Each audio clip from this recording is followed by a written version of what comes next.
कई बार जब विवाह में किन्हीं कारणों से विलंब होने लगे और घर वाले चूंकि उस समय ताना मारते हैं और एक अजीब सी स्थिति हो जाती है, उस समय कन्या के लिए वो क्षण अत्यंत पीड़ादायी होता है।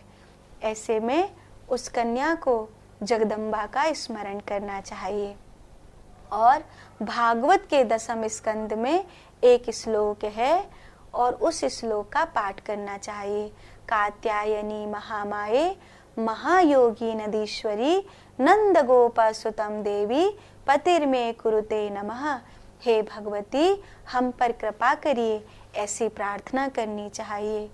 और एक उपाय ये कर सकते हैं कि किसी भी शुक्रवार के समय, जिस समय अष्टमी हो और शुक्ल पक्ष की अष्टमी हो तथा शुक्रवार का दिन हो, तब जगदम्बा के मंदिर में जाकर के कुछ श्रृंगार का सामान और वस्त्र समर्पित करें।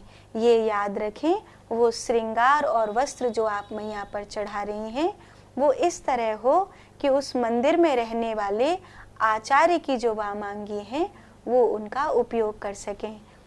इस तरह से आप उनको समर्पित करें।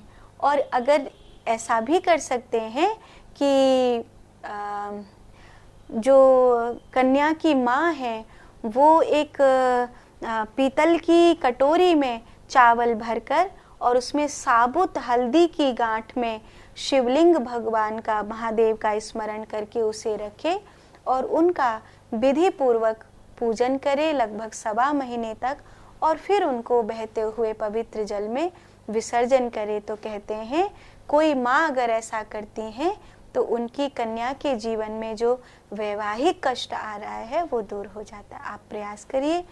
मेरी भी शुभकामनाएं हैं कि आपके जीवन में जो भी उत्तम जीवन साथी भगवान ने चुना हो वो आपको जरूर प्राप्त हो।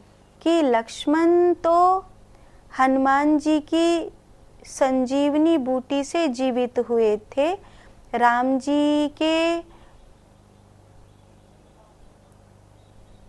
स्पर्श से नहीं, कृपया विस्तार से समझाएं।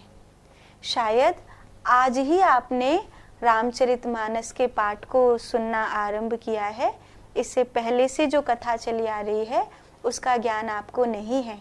जब लक्ष्मण जी हनुमान जी के द्वारा संजीवनी बूटी के द्वारा जीवित हुए थे, जो हनुमान जी लेकर आए थे, वो तब की बात है जब मेघनाथ ने वीरघातनी शक्ति का उपयोग किया था।